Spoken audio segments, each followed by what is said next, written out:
Assalomu alaykum sevimli do'stlar. Qayta tug'ilish darsxonamizga kelganinglarni qarshi olaman. Men sizlarning hayotinglarni qaytadan qurib chiqish safaringlardagi eng yaqin sirdosh do'stinglar Xonqiz Hasan bo'laman. Darsimizni davomlashtiraylik. Ba'zida bir oiladagi eng cho'ng jadal, eng cho'ng masaladan emas, balki intayin kichik bir ishdan boshlandi. Nurg'un odamlar mana mush nuqtaga diqqat qilmaganlik sababli bir umr bir ma'lumotchiliklarning ichida azoblanib bu masalani hal qilolmay hayotini oxirlashtirishga majbur bo'ladi. Masalan, yo'ldoshingiz sizga bozorga chiqsang, menga ma'lum bir narsani og'ash kirgin deydi. Siz aldirashchilikda unutib qolasiz. Siz uchun bu faqat bir qitimliq oddiy unutish. Ammo yo'ldoshingiz uchun mening gapim muhim emasmi? Meni ko'zga ilmading. Men sening nazaringda mushunchalik odam bo'lib qoldimmi degan o'tmishdan qolgan, biroq o'zim unutib ketgan bir ro'y jarohatga tegib ketishi mumkin. Shu daqiqada uning achchig'i siz unutib qolgan u narsaga qartilganda ko'rinadi. Ammo amaliyotda uning ichida qo'zg'alg'ini bo'lsa, bugungi voqeadan cho'ngroq bo'lgan bir hissiyot bo'lishi mumkin-da. Chunki har ayollik munosabatda biz faqat bir uyda yashayotgan ikki cho'ng odamlar emasmiz. Biz o'tmishimizni, bolalik davridagi qondirilmagan, bostirib yetilgan ehtiyojlarimizni, tashlanishdan va boshqa ishlardan shakllangan qo'rqishlarimizni o'zimiz bilan birga bu oila munosabatiga elib kiramiz. Shunga bizga eng yaqin odam, ya'ni jo'rimiz, bizni eng cho'nqur suyalaydigan odam bo'lish sifati bilan birga, bizning eng yoshirin yorimizni eng oson qo'zg'aydigan va uni doim tatlab og'ritib turadigan odami bo'la oladi. Ba'zi jidallarda biz bugun yuz bergan ish uchun ochiqlanmaymiz. Biz bugungi bir kichik ish orqali yillar burungi bir og'riqni qaytadan his qilayotgan bo'lishimiz mumkin. Shunga biz bugun kimning to'g'ri, kimning xato degan savolni emas, balki texidami cho'nqur bir savolni so'raymiz. Ya'ni, nimishqa men eng yaxshi ko'radigan odam mening yuragimni doim eng og'ritadi va nimishqa menmi uning yarasini eng oson qo'zg'ab qo'ya olmayman degandan iborat. Men nima uchun er-ayol munosabatini ko'p tilga elib so'zlayman bu daslipida deganda, bir er bilan bir ayolning orasidagi munosabat faqat bu ikki odamning shaxsiy ishi bo'lib qolmaydi. Ularning orasidagi muhabbatning darajasi va qo'rqish, jiddiylik, ochiqlar uyning butun kayfiyatiga, bolalarning ro'y dunyosiga, ro'y sog'lomligiga, oilaning sog'lomligi va baxt tuyg'usiga, hatto keyingi avlodlarning turmush va munosabat qurish usuliga singib kirib cho'nqur ta'sir ko'rsatadi, avtomatik ta'sir ko'rsatadi va avloddan avlodga zanjirsimon uzilmay davomlashadi. Shunga har bir odamning sog'lom hayotni davomlashtirishining jiltizi bo'lsa, sog'lom oiladan boshlandi. Endi bu sog'lom oila qanday bo'ldi deganda, bir-birini yaralandırmaydigan emas, balki bir-birining qalb yarasini tunib, bilib, ko'rib, uni qayta yaralandırishning o'rniga saqaytishni o'rganadigan ikki odamdan boshlanadi. Shuning uchun er-ayol munosabati haqida so'zlash faqat nikoh haqida so'zlash emas. U bolalarning kelgusi, oilaning haqiqiy baxti, har bir oila a'zosining ro'yi va jismoniy sog'lomligi va jamiyat kishilik munosabat sog'lomligi haqida so'zlashdir. Tuanda men bir misol orqali shunday muhim bir nuqtani yo'ritay bugun. Masalan, buningga bir misol bilan boshlay. Zirafa. Zirafani hammamiz bilamiz. Hayvonlarning ichidagi bo'yi bir qadar egiz, putlari, bo'yinlari uzun hayvon. Hamda mushu puti uzun hayvon bo'lish sababli zirafaning bolalari, buvoqlari tug'ilgan vaqtda boshqa hayvonlarga qaraganda bir qadar azobliroq tug'iladi ekanda. Chunki puti bek uzun bo'lganlikdan, bo'yi egiz bo'lganlikdan bu buvoq tug'ilganda yerga hamda boshqa hayvonlarga qaraganda qattiqroq tushadi ekanda. Masalan, qo'ylar pakaroq, boshqa hayvonlar pakaroq, shunga ularning bolalari yerga tushganda qattiq tushib ketmaydi ekan. Zirafaning nisbatan sal qattiqroq tushadi ekan. Demakchi, endi bu chog'da bu buvoq zirafa dastlabda sal qattiq tushganlik sababidan ham u bola buvoqning putlari bek uzun bo'lganlikdan o'rnidan darhol qo'polmaydi ekanda, badallari og'ribchu. Hem yeni buvoq bo'lg'achqa. Endi bu vaqtda ona zirafa bu bola zirafani yalab, burab, yaqin turib, burni bilan ishtirib, o'zining onalik mehrini berib, madad berib, o'rnidan qo'pishga rag'batlantirdi ekan. Hem qo'pirdi ekan. Ham bu qo'pqandan keyin bu zirafa bolasi yana putlari titrab, yiqilib ketadi ekan. Yetib qoldi ekanda.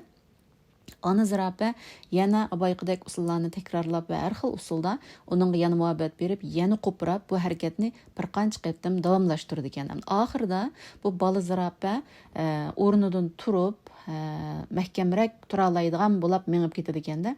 Endi olimlar buning sababini tekshirganda, anisi davomli qilib majburlaganning uchun buning sababi nima ekan deganda, hayvonotlar dunyosida hamda zirapdek hamda bu o'txo'r hayvonlar uchun ularning hayot qilish uchun yugurish eng muhim ekanda, bo'libmi putlashib, yiqilib ketganda darhol o'rnidan turib, yana yugurib ketish texmi muhim ekan. Chunki bu vaqt uning hayot mamoti bilan munosabatlik. Chunki hayvonotlar dunyosida hamda shir yo'lbosdek uning kushandillaridan qechib qutulish buning uchun intayin muhim ekanda hamda. Shunga tadrijiy taraqqiyot jarayonida zirafadan iborat bu xil hayvonninki bu xil qo'g'dinish usuli nerv sistemasiga singib ketgachga ana zirafa yangi tug'ilgan bolasiga qayta yiqilganda shu bu vaqtidala mushxil usulni qo'llanib tez qo'polaydigan qilib tarbiyalab etadi ekan. Demak, bu xil tarbiya zirafaning kelgusidagi hayotida hayot qilish uchun ham intayin bo'lgan bir tarbiya ekanda. Intayin muhim bo'lgan. Unda bo'lsa biz insonlar uchun nima eng muhim? Xuddi ziraf uchun yiqilganda darhol o'rnidan turib yugurib ketish eng muhim bo'lganidek, biz insonlar uchun intayin muhim bir iqtidor bor. U bo'lsa-mu hissiyotlarni boshqarish. Endi biz hissiyotlarimizni boshqarishni bilishimiz kerak. Endi undaq bo'lsa, hissiyot boshqarish degan nima? Nurg'un odamlar o'zining hissiyotidan ayrilib qolgan. Odam demak, hissiyot demak. Agar odamlar hissiyotdan ayrilib qolganda, odamda yo'qlik tuyg'usi bo'ladi. Bu yo'qlik tuyg'usi degan odam o'zining bu dunyoda bor yoki yo'qligini bilolmaydi. Psixik kasallar taraqqiy qilib, ro'y kasalga aylanib ketgan vaqtda, mening bu dunyo bilan aloqam yo'qdek his qilaman deydi-chu, sal ig'irlab ketganlari. Chunki his tuyg'ularini yo'qotgan. Shunga bolalik davrida biz bolalarimizdan "Balam, nima o'ylayapsan? Qanday hissiyotda bo'layapsan?" degan savolni doim so'rab turishimiz va xohishlarini deyishiga, og'izdan chiqarishiga u xohish mayli qanday bo'lishidan qat'iy nazar ashunga ruxsat qilishimiz va bunga fursat berishimiz kerak. Bolalar sizlarga hissiyotlarini va o'ylarini tasvirlab deyalganda, bu xil bolalar kelgusidimi o'zining har xil kishilik munosabatlaridimi o'zining hissiyot va o'ylarini ravon deyalaydigan bo'ladi. Hissiyot va o'ylarini ravon deyalaydigan odam intayin oz. Ularning har qandig'ida bir xil jiddiylik, beoromlik va o'zini tushunmaslik shakllanadi. Ba'zi bolalar bor, ular do'st tutolmaydi. Ular qanday qiladi?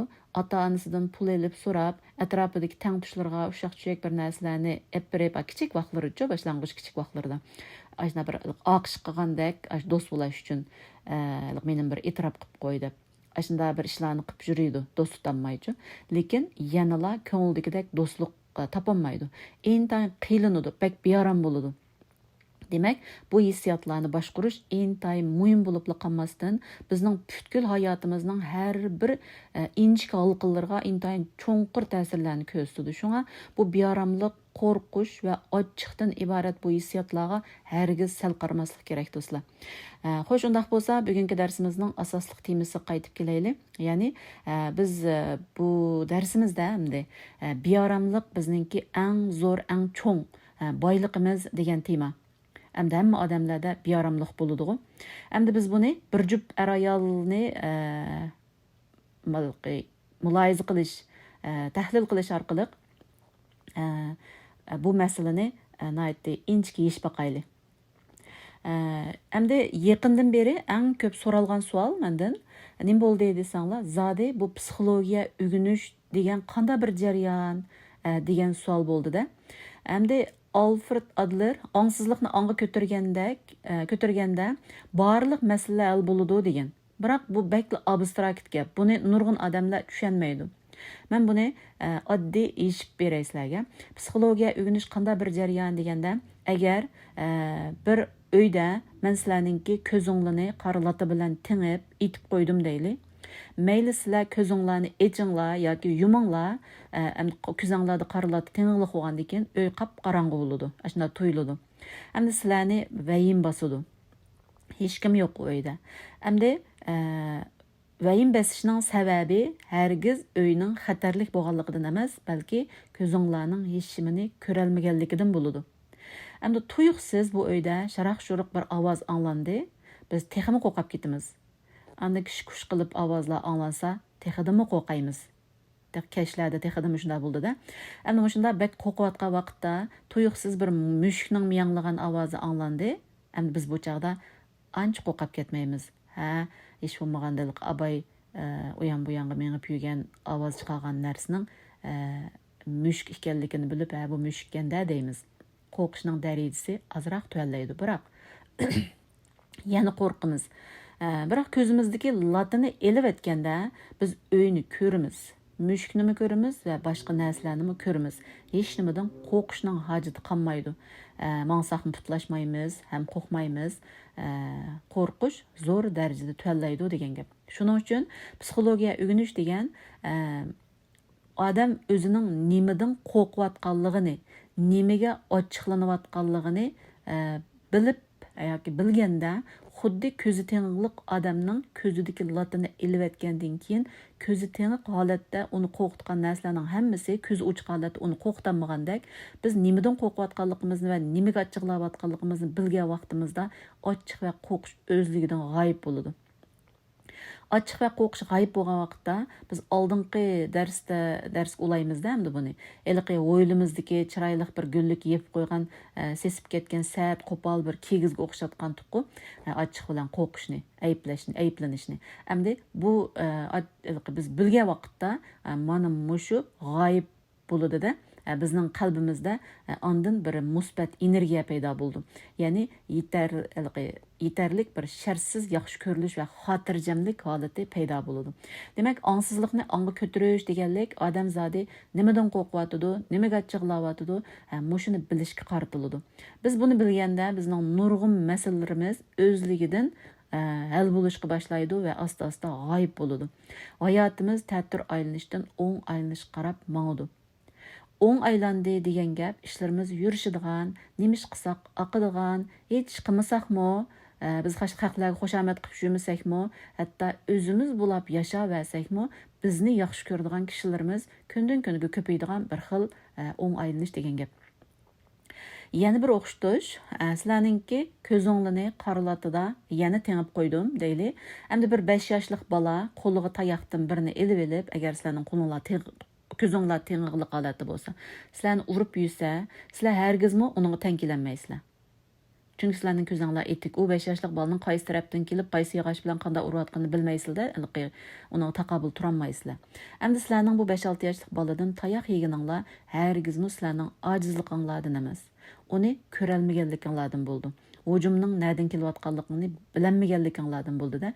Demak, ko'zini echib etgandan keyin andın bu 5 yoshlik bola sizlarni ham uranmaydi, ham sizlar uningga tamoman taqobil tura olasizlar degan gap. Demak, ochiq va qo'rqishningki kishilarni kontrol qilib olishining sababi hargiz odamlarning ojizligidan, irodasining kamligidan, aqlining yetarli bo'lmasligidan emas, balki nimadan qo'rqib, nimaga achchiqlayotganligini bilmaganlikdan bo'ladi. Mən aldınqı saatda dedim, məyli qo'qish bo'lsin, məyli ochiq bo'lsin, ular ma'lum bir xil hissiyotdan qo'rqish yoki ma'lum bir hissiyotga ochiqlash bo'ladi. Unda bo'lsa, biz endi uzun yil birga yashayotgan bir jup ayolni tahlil qilib boqaylik. Bir kuni bu ayol o'zininki talla bozoriga borganligini dedi. Yo'ldishi unda bo'lsa, mening tamakam tugab qopti. Tamakidan birini, shu tamakidan birini bir qop og'ashkir dedi. Endi bu yerda bir tamakini misol qildim, ayollar orasidan ba'zilar mening yo'ldishim tamaki chekmaydi deb o'ylashingiz mumkin. Bu bir misol endi ayollarning orasidagi ashunda mayli u tamaki bo'lsin, mayli boshqa narsa bo'lsin yoki boshqa bir talash tortishlar bo'lsin, bunda bir kichik narsa sababchi bo'ldi demoqchi. Ayoli endi ma'qul deb mangdi. Talla bozoridan bu ayol nurg'un narsalarni setib oldi. Endi bu tamaka bu ayolning doim o'zi oladigan narsa bo'lmag'achqa uni elishni unutib qoldi. Shundaq oddiylarda. Ondan bu ayol uyga keldi. Yo'ldishi tamaki qana dedi. Ayoli unutib qopdimi deb javob berdi. Bu vaqtda yo'ldishi vashi qattiq ochiqlandi. Әмді, мен bu yerda bir narsani qistirib o'tib ketay. Biz ishni neden başlaymiz deganda, biz ishni beyaramlıqdan başlaymiz do'stlar. Normal sharoit ostida odamlar beyaramlıqni bir taraf qilmaydi. Hamma odamlarda har kuni beyaramlıqlar paydo bo'ldi. Balki mushu beyaramlıqlarni bir taraf qilmasdan har xil usullar orqali, o'zining biladigan usul orqali bu beyaramlıqlardan ongsiz qechib yuradi. Masalan, beyaramlık bo'lganda u bu ishlarga o'zini ma'qul qilib, yo telefon qarash, yo bozorga chiqib narsa setib olish, yoki bir paranglashis, yoki bir g'abat qilish, yo va kazalam jiqqa hamma odamlar har xil shaklda o'zininki usuli bilan bu beyaramchilikni hal qilmay, balki uningdan noto'g'ri usulda qochadi. Natijada bu beyaramlıqni biz uyimizningki orqa o'ylisiga tashlagan bilan barobar. Ya'ni beyaram bo'ldik, buni hech qanday ongga ko'tarmay, hal qilmay, qechib yurdik. Orqa o'ylimizdagi beyaramlıqlarning soni ashti bag'an siri jiqladi. Ondan keyin bu tashvishlanish kasaliga aylandi. Ondan keyin davomlashaversa xomushlik. Shunga o'zgardi. Qalbimizmi xuddi bizning uyimizdagi kiyim shkafimizga o'xshashla sig'imi bor narsa. Uning sig'imi to'shqanda u tashidi. Normal usulda emas, benormal holatda tashidi. Masalan, bir turbidan suv eqib tushayotganda sizlar bu turbining og'zini qo'linglar bilan itib olsanglar, boshqa shaklda qo'limizning orliqlaridan g'alati shaklda besim bilan jig'ab ketgandek, qalbimizning orqa o'ylisidagi yig'ilib qolgan narsalar to'g'ri usulda hal qilinib chiqarilmasa, g'alit usulda chiqadi. Hamini chiqadi. Beyaramlik mana mushundaq bir narsada biz hal qilmasak, bizning hayotimizga og'ir darajada ta'sir ko'rsatadi. Unda bo'lsa, beyaramlik degan nima? Biz beyaramlikni 5 ga bo'lamiz. Birinchisi, kelgusidan andish qilib beyaram bo'lish. Anda ulab qaz qandaqlar, manda ulab qaz qandaqlar debchi, aytma beyaram bo'lish. Ani beyaramlik amaliyotda bizning boyligimiz do'stlar, g'oyat zo'r boyligimiz. Buni nurg'un kishilar bilmaydi. Beyaramlik bo'lsa, bizning badanimizning badan, qalb, yushurun ang deganni bir gap dedim-ku. Bizning badanimizning biz bilan bir xil aloqalashish usuli beyaramlikchi. Beyaram bo'ldingiz degan gap badaningiz sizga bir signal yo'llayotidi degan gap. Sizga bir uchurni demakchi-da, badaningiz yetkazmoqchi. Sizga bir nima demakchi. Ya'ni menda hozir bir hissiyot bor. Meni bilmayapsiz, meni topolmayapsiz, menga qaramayapsiz, meni ko'rolmayapsiz, menga qarang degan bir signalni beryapti-da badaninglar. Endi bu badanning eng oddiy bo'lgan sizlar bilan bir xil aloqalash usuli. Agar biz buni quloq solmasak, xuddi bir kichik bola apa deb to'lisa anglamasak, apa deb chingroq vaqirgandek yana anglamasak, texim o'llik vaqirab to'lig'inidek bir ish. Badanimiz bizni chaqiryotdi. Bir narsani demakchi. Chunki bizning badanimiz bilan men dedim, badan bilan miya ayirib tahlil qilinadi deb. Biz miyamizning kayni kirib yashaymiz-chu. Davomli badanimiz biz bilan aloqalashish holida turdi, sen bilan aloqalashmayman, sen bir narsa demakchi deb. Biroq biz buning badanning tilini bilmagachga, biz uzun yil badanni ignore qilib, badanga qarmay, uning gaplarini tushunmay, badanimizdan ayrilib qolgan bo'lamiz. Endi mush badan bizga bir nima demakchi-da, biroq biz badanninki tilini tushunmasak, biz u uchurlarni mangu bilmay qolamiz, nima deyotganini uchun. Masala mana mush chaqda paydo bo'lishga boshlaydi va bag'on sir eg'irlashadi. Chunki badanning o'zining tili bor. U kimga so'zlaydi? O'zining tilini tushunadigan odamga so'zlaydi. Mana bunda odam haqiqiy ma'naviyat sog'lomligida yashaydi. Demak, ba'zi bolalar cho'ng bo'lgandan keyin yuqori ovozda o'llik chinqilib, achchiqlab so'zlashimi ba'zi bolalarning-chu. Mushu bolaning bolaligida ota-onasi tarafidan bak e'tibor berilmay qilib, so'zlari, gaplari anglanmagandek, kori bo'lmagandek, nazarga elinmagandek his qilinib cho'ng bo'lgan bolalar keyin cho'ng bo'lganda Aşında vaqirab so'zlaydigan bo'lib qoladi. Demak, bizga badanimizmi dastlabda yenik so'zlaydi. Ya'ni bearam bo'lding, badaningda bir xil hissiyot bor, buni bir taraf qilishing kerak. Sen bearam bo'lg'uning, men seni chaqiryapman degan gapda, agar buning bilan karimiz bo'lmay, o'zimiz doim qo'llanadigan ushaq-tushak ishlarga diqqatimizni yo'tkab, u bearamchilikdan ongsiz qochganda badanimiz ullig'roq to'laydi. Әмді өллік чақаған вақытта біз аллы бұрын кесел улап болымыз. Демек, кеселlik бәдініміздің өллік сөзіге вақты. Шоңлашқа кеселliklер біздің бәдініміздің біз білән алақылышыш үшін біз білән бәдініміз үшін бізні өллігірек чақаған вақты есаплынды. Чөнки адамда кесел болғанда азырақ болсымы бәдініге әнден диққат қылышқа башлайды ғой. Бұл му әмді бір аңсыз алет. Демек, бәден давамлық сіздің диққатыңызны өзіге татышқы тырышыды. Меңіватқан yolun, yaşavатқан usulun xata болып қалды, маңа қара, мен саңа тоғыр usulunu дәп берме демекçi de. Mana bu yerdik bu beden bizden yuşurun aң. Hem bizden hayatımızda bu yuşurun aңdaki bir qarşı köç, 99%'lik güç bilen bizden hayatımızdaki işlerimizge tosqulluq kılıdı. Biz bunu bilmey, 1%'lik gücümüz bilen hepilişip, aşını yeŋime dep, ahiri yeŋilip qalımız diye men burunqı derslerimdi. Demek mana bu yuşurun aңını közdüvatır da bedenimiz. Әмлиетте biz yuşurun aڭını bilib alsaq, bizning eng cho'ng yordamchimiz. Hamma ishimizga o'zimizning yuşurun aڭi yordam qila oladi. Endi ikkinchi xil bearamlik pushaymon qilish xarakterlik bearamlik, ya'ni bir narsaga erishamagan bo'lsak, bir narsani yo'qotib qo'ygan bo'lsak yoki bir narsani bir narsani yoki bir ishda uttirib qo'ygan bo'lsak yoki bir xatolik o'tkazgan bo'lsak, o'ylab, to'xtamay o'ylab, anda qilmay, manda qilsam bo'pti ekan degandekchi, ashuna bearam bo'lish.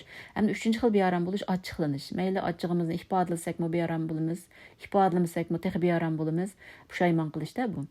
To'rtinchi xil bearamlik bo'lsa, ma'lum bir o'ziga ziyonliq odatga xuma bo'lib qilib, buni irodaga tayinibmi va boshqa barliq amallarni qo'llanibmi tashlayanmaslik yoki qutulanmaslik, davomlashtiraverirish, andan bu orqali bearamlik shakllanish. Beshinchi xil bearamlik bo'lsa, boshqalarning oldida bo'libmi o'zidan sal ustun deb o'ylab olgan odamlarning oldida bir xil erkin bo'lolmay, bu yerdan ketgisi keladigan odamlar bilan aralashgisi kelmaydigan ashuna bir bearamlikda. Mana bu bearamliklarning hammasi bizning amaliyotda biz onundan qaçmaymiz, onunla yüzlənimiz. Hamda ko'p sonli odamda yüzlənənməydi. Chunki onun bearamlik adamni bearam qildi debla hisoblab onundan qaçıdı. Amaliyotda bu bearamliklar bizning eng zo'r, eng cho'ng boyligimiz hisoblandi. Uncomfortableness is our treasure. Mav cümleni xalasanglar daim ko'rib turadigan bir yerga yezib qo'ysanglar bo'ladi. Demek, bearamlıkla bedenimizden ibaret bu özümüzün en mühim balımızdan, yani içki bala degen bir uqum çıkıdı bu yerda. İçki bala degen ameliyatda bizning bedenimizce biz bilen bir xil alaqılış usulü bu bearamlık. Manga qara demekçi. Bu nokta biz üçün bek mühim. Muş xil bearamlıklardan paydalanıp, hem bu bearamlıklarını rahat halatga ekilish ve bu bearamlıklar arqılıq bizning özümüzni tushunish ve bedenimiz bilen ulunush iqtidarimizni ko'tarish, mana bular bizning psixologiya o'rganmagan odamlar bilan bo'lgan farqimiz. Shu chaqda bizning hayotimizdami zo'r farq chiqadi, rohatligimizdami farq chiqadi, taqdirimizdami farq chiqadi. Mushu nuqta intayin muhim. Demak, bundan keyin bearam bo'lganda nurg'un odam o'zining bearam bo'lganligidan bearam bo'lib ketadi-ku. Muş bearamlıqdan qutulanmay, qanday hal qilishni bilmay, muş bearam bo'lgan chaqda o'zining bearam bo'layotgan holatidan yana bearam bo'lib ketadi. Demak, haqiqiy bir psixolog mana mushu narsani hal qilish kerak. Hamda muhabbat ulug', muhabbat bo'lmasa bo'lmaydi. Muhabbat hammani davolaydi, dunyo bek go'zal, minnatdorlik bildiringlar deb jarsasak, bularning hammasi o'zi bek yo'g'an, lekin quruq gaplar bo'lib qoladi. Shunga biz bu bilishninki eng chunqur yerigacha berib, aniq bilishimiz va ko'rishimiz kerak. Davomliq ichkirlab, kristal shaklida suzuklik yuzlanib turib, o'rganishni davomlashtirishimiz kerak. Mana bu chaqda masalalar o'zligidan g'oyib bo'lishga boshlaydi. Bo'lmasa, unda quruq, she'rviy, dabdabalik gaplar va har xil taktik usullar, yo'l ko'rsatishlar hech qanday narsani hal qilolmaydi. Demak, men o'tgan soatda so'zlagan to'nglatqaga solab qo'ygan odamni bir umr obdab qo'yib qo'ysaqmi, u issiqlik va illiqlikni his qilolmaganidek bir ishda bu. Shunga biz odamlarningki sezayotgan, his qilayotgan, olinib qolgan his sezimlarini va hissiy energiya manbalarini o'zgarsak, mana bu to'g'ri yo'l demakchi. Demak, nurg'un odamlarningki psixikadan maslahat elishqi berishimi dal mana mush bir necha xil beoramliqlarni hal qilolmay mushularni hal qilish uchun bordigu. Endi biz abayqi ayoli yo'ldishining buyurgan narsasini, ya'ni tamakini unutib qolganligi tufayli yo'ldishining qattiq achchig'i kelganligidan iborat bu case studyni tahlil qilib boqayli. Mana mushu achchig'lanishmi bir xil beoramliqku. Mana mushunda birini hal qilishni o'rganib olsak, hamma beoramliqlarni hal qilish usuli asosan o'xshab ketadi. Mushu bo'yicha mangimiz. Bu yerda hamda yaralangan ichki bola degan bir psixikalik uqum chiqdi. Bu nima deganda, yaralangan ichki bola deganimiz ongsiz kishilarni va bugungi misaldagi erni ko'rsatadi. Demak, ongsizlikni ongga ko'tarmagan har bir odam bir yaralangan ichki bola holatida yashaydi. Bu yerdagi voqelik bo'lsa, ayolning yo'ldishi buyurgan narsani unutib qilishi bo'ldi. Endi ongsiz kishilarning hayot qonuniyatida bu xil kishilar bevosita ochiq o'tib ketadi. Ya'ni ayol unutib qoldi, yo'ldish bevosita ochiq o'tib ketdi. Endi ochiq bu yerda buni tafsilroq so'zlab o'tay. Ochiq ikki xil ifodalandi. Bir bo'lsa, vaqirab tillab ochiqlaydi. Yana bir bo'lsa, buni vastalik ifodalaydi, qaydabchi. Vaqirab tillay olmay qaydaydi, batnaydi. Endi bu aslida bolalarning ochiqni ifodalash usulichu. Ko'pincha bolalar kichik vaqtida ochiqni shuna passiv ifodalaydi, qaydab. Chunki ota-onasiga ochiqni ifodalayolmay, bunda passiv ifodalash usuli. Endi biz o'zimizdan ojiz odamlarga vaqirab chaqiraveramiz. O'zimizdan kuchli odam bo'lsa, uningga vaqirashdan qo'rqib, vastalik holda passiv ochiqlaymiz. Passiv ochiqlash degan gap qilmay qaydab turib olamiz. Ba'zi erlarmi shundaqchu, ba'zi erlar cho'ng bo'lgandimi. Bundaq erlar bolaligida ashundaq ko'nganchu bular. Ota-onasiga ochiqni chiqaramay, chunki ota-onadan qo'rqaydi emasmi bolaligida har qanday odam. Qaydab yurib, bular cho'ng bo'lganda, to'y qilgandan keyin ayoli bilan urushib qolsa, oylab gap qilmaydigan ashunda bo'ldi. Bu xil passiv ochiqlashningki, bevosita ochiqlagan qaraganda vaqti uzunroq bo'ldi. Bu xuddi nimaga o'xshaydi deganda, chaynakda choy qaynaganda g'o chiqadi-ku. Chaynakning og'zini bir xil ichib yetsaklar, hammasi bir xil chiqadi. Bevosita ochiqlaganda ochiq mushunda bir xil chiqib ketadi-da. Passiv ochiqlaganda bu ochiqlaydiganlar chaynakning og'zini ochmaydi. Bu chaynakning og'zining uya-buyalaridan po'qirab chiqadi. Uzun vaqt ketadi. Shunga passiv ochiqlaydiganlarning davomlashishi, vaqtining davomlashi bir qadar uzun bo'ladi demakchi. Bolalarmi mana mushkul usulda passiv ochiqlaydi. Qaydash, gap qilmay jim turib olish, rad qilish qatorliq usullarda. Hatto bolalardagi maktabga bormaslikmi, ota-onalarga qarshi chiqish, nurg'un ishlarni rad qilish, gap qilmay botnab turib olish, tomoq yemay qaydash, qilib har uyda har xil bo'ldi. Mushlarning hammasi bir xil passiv ochiqlab ota-onasidan ongsiz oldi o'ch oladi. Bu ishlarni bolalar hargizmi qasdan qilmaydi, qasdan o'ch olmaydi. Ongsiz holatda elib beriladi. Chunki bolalarningki nurg'un xohishlari ota-onalar tarafidan bostirib o'tildi-chu, bolalar qo'rqib ota-onasiga deganmaydi. Shuning bilan badaniga yig'ilib ketgan ochiq va uvolchiliklarni ashqul usulda chiqirdi. Chunki to'shab ketyapti-da, chiqmas bo'lmaydi, hamma chiqadi-da bir yerdan. Chunki ota-onalar ko'pincha bolalarningki haqiqiy xohishlarini, nima o'ylayotganini, hissiyotining nima ekanligini, qo'rqatamdi, qanday his qilyapti, uni hargizmi tushunmaydi ota-onalar-chu. Chunki bolalarning qalbidan biz dunyoga qaramaymiz. Biz o'zimizninkini to'g'ri deb bolalarni o'zimizninki nurg'un ishlarda hamda bilmay zo'lab qolamiz. Ondan xohishlar besilib, u bolalar bizga tushundirib bo'lanmay, beoramlik hissiyotlarini bir taraf qilinmay, ongsiz holda oshqul qarshilashlar orqali qarshi turdi-da. Shu ishlar yuz berdi demakchi. Hatto o'lib olish istikida bo'lish va o'lib olishmi shu ochiqninki bir xil passiv ifodalanishda bek ig'irlab ketganda. Endi bu ochiqni ifodalaganda ayollarni misol qilsam, bek ifodalayversa, masalan, ayollar qalqonsimon bezning roli oshidi, ya'ni jakang deymiz-ku. Agar ifodalamasa, qalqonsimon bezninki roli tuvallaydi. Şunu demek hem de bu açıklaş jarayoni bir oddiy jarayon bo'lmasdan bu xil holat badanimizda bir yurish zanjirsimon o'zgarishlarni paydo qiladi. Buningga bizningki ichki ajratma sistemamiz aktiv qatnashadi. Ham demak ochiqni davomli ochiqlasak qalqansimon ba'zining roli ashudi.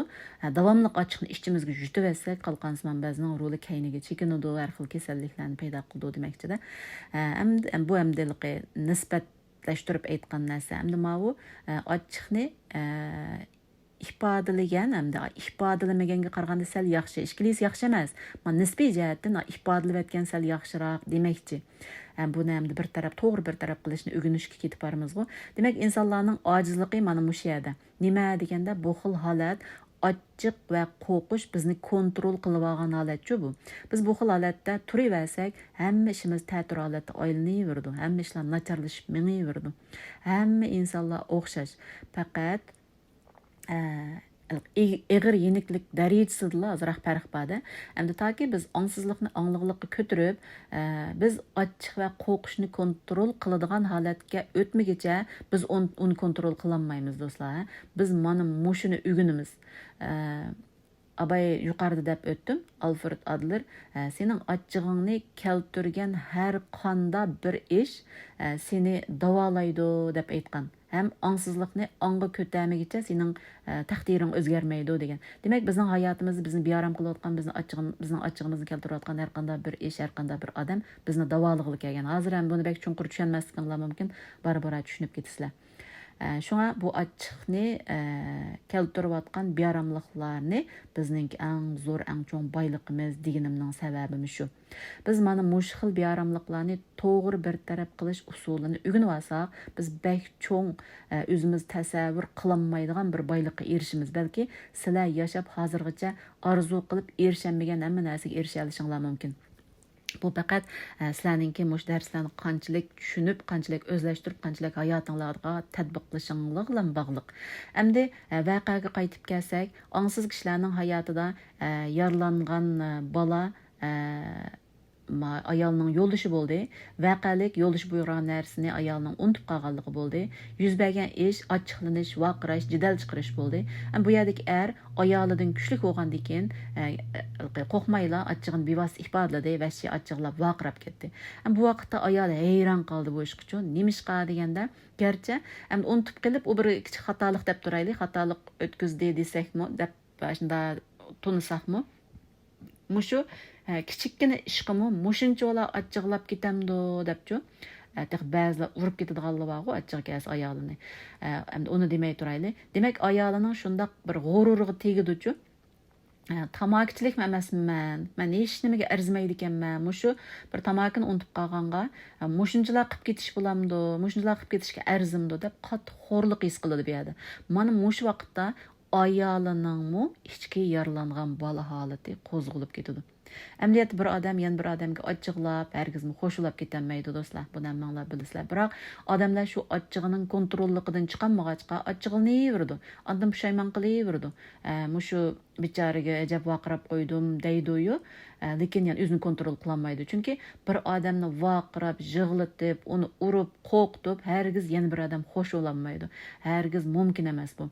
Bu faqat bizning ichimizdagi yaralangan ichki bolamizni ig'irlashtirdi xolos. Ta'tirmangdi dedim-ku, yomonlashudi ishlar deb. Endi bu nima degan gap deganda, endi avu bir qitim achchiqladimi? İkinci qitim onungdimi töven odatdagi bir ishqa, odatdagi bir qarab qo'yashqimi bu odamning achchig'i kelaverdi. Achchig'ini keltiraverdi. Buningga menga to'xtamay sababni tepiraverdi. Ya'ni oldingi soati degandek achchig'lanib bo'lgandan keyin achchiqni paydo qiladigan original birlamchi hissiyotning umrini uzartiydi ham kuchini yo'g'intiydi. Ahırda bu xil odamlar hamma yerda hamma ish achchiqlabla yuriydi. Hech kim ko'ziga sig'maydi. Ondan biz bu xil odamlarni mijozi cho'sh, dadasini do'rab qopti yo tog'isini do'rab qopti deb qo'yapli yuriyveramiz. Mana bu ongsiz kishilarning yashash holati. Endi biz har bir beoromlikni mana shunda analiz qilamiz. Xotirjam holda. Endi hozir achchiqni bir taraf qilib turamiz. Ondan har xil qo'rqishni va hammasiningki har xil beoromchiliklarni keltirib chiqarayotgan organal hissiyotlarni bir taraf qilishni o'rganamiz. Shuning hammasininki o'ziga mos bir sxemasi bo'ladi-ku. Demak, erning achchig'lanishining kaynida bu achchiqni paydo qilayotgan bir organal hissiyot bor, ya'ni ruhiy jarohat bor. Bu jarohatni ongsiz holatda yashayotgan bu hargizmi bilmaydi. Shunga avtomatik achchiq o'tib ketaveradi. Mana bu mushu halkının özgürüşü bizning anglıq kişiler topağa kirişimizning ve taqdirchan birikimizning o'ng aylanışıga sebepçi bo'lgan bir ochqoch. Demek bu ayolning yo'ldishining tamakini unutib qelishi bu erning badanida, qalbida yoki yushurin engida, ma uchidis bir gap, saqlanib qolgan ma'lum bir organal hissiyotning, ma organal hissiyotdan bir nechasi borchu, buni keyin so'zlayman. Demek man mush bir necha xil organal hissiyot, ya'ni hissiy yara, ruhiy jarohat, mush jarohatning ma'lum birisini qo'zg'adi degan gap. Endi ochiq keldi degan gap, biz voyjon deb baqirganga o'xshaydi, ya'ni ayolning tamakini unutib qelishi, yo'ldishining ma'lum bir organal hissiyotini yoki yarasini mijivatganga barobar. Xuddi men burunqi darslar so'zlagandek, qo'li sunuq odamga yenik tegib ketsangiz bek og'rib ketib, baqirib ketadi degandekchu. Qalbida yarasi bor odamga odat kichikkin bir ishmi bu yarasini og'ritib, uning achchig'ini keltira oladi.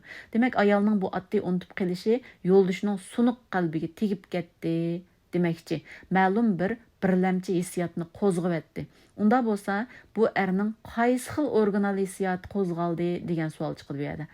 Ya'ni itibarga ilinmagan men, itibarga ilinmaslik, itibarsiz qilish va yoki ko'zga ilinmaslik ma'loni hammasi birga ma'lum. Men keyin taqdimi chunqur inchik misollar bilan tushundirmak keyingi darslarda. Demak, mush erning itibarsiz qolgan, ko'zga ilinmagan, boshqalar tarafidan itibarsiz qolgan jarohati qo'zg'aldi degan gap. Demak, bu mana mush e'tiborsizlikdan iborat bu organal birlamchi hissiyotini texib bir taraf qilmag'achqa, yushurin engida bu bo'g'achqa uyninki oq o'ylisiga tashlanib, bu yig'ilib ketgachga sirtqi dunyodagi uni ko'zga ilmaydigan, uningga e'tiborsiz qaraydigan ish va harakatlarga bu odam intayin sezgur bo'ladi degan gap. Demak, ayolning mushu buyurgan narsani unutib qelishi, yo'ldishining intayin ehtiyot qiladigan, shundaqla bəkli qo'qaydigan,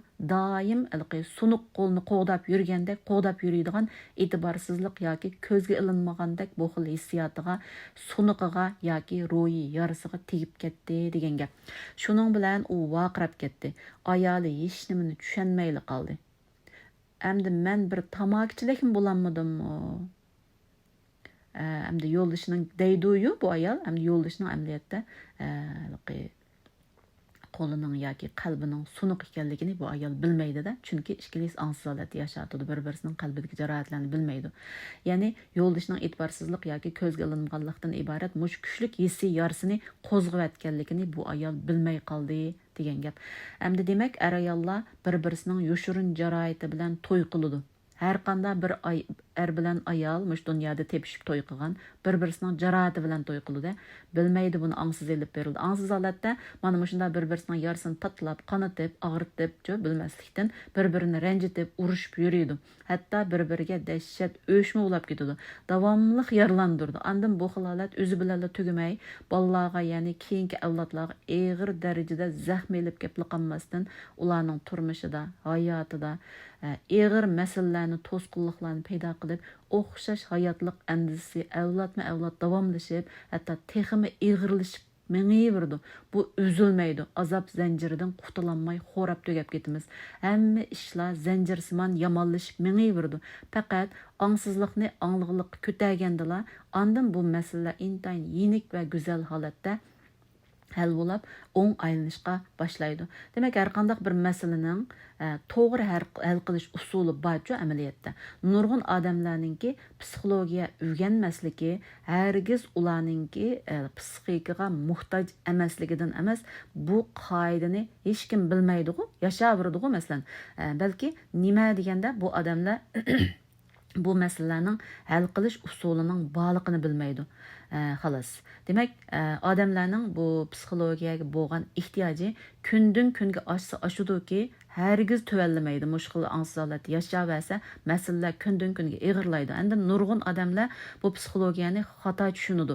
Bu psixologiyalik bu bo'libmi mening bu darsxonada hargizmi sizlar xato to'y qilib qolibsizlar, manda qilinglar. Bolangiz anda bo'lsa, manda qiling, unda qiling. Bu taktika yoki sizga maslahat berib, sizni manda qiling deb yo'l ko'rsatishni o'rgatmaymiz. Faqat siz uzun yildan beri o'zilib qolgan badaningiz bilan ulanishni o'rgatamiz.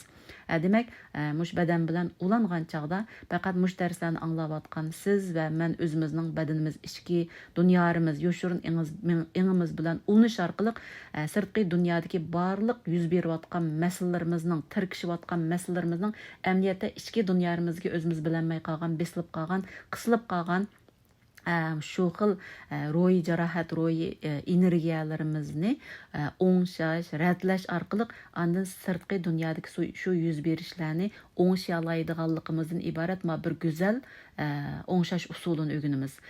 Shunglashqa bu darslar sizlarning barliq masalalaringlarni hal qila oladi agar sizlar ko'ngil qo'yib anglasanglar. Shunga bu insonlarninki kundan kunga psixologiyaga bo'lgan ehtiyoj oshidiki hargiz tuvallamaydi. Mana bu darsxonamiz bu xil masalalarning ongsiz kishilar bilmay yurayotgan bu to'g'ri hal qilish usulini o'rgatish orqali bu masalalarni hal qila oladi demoqchiman.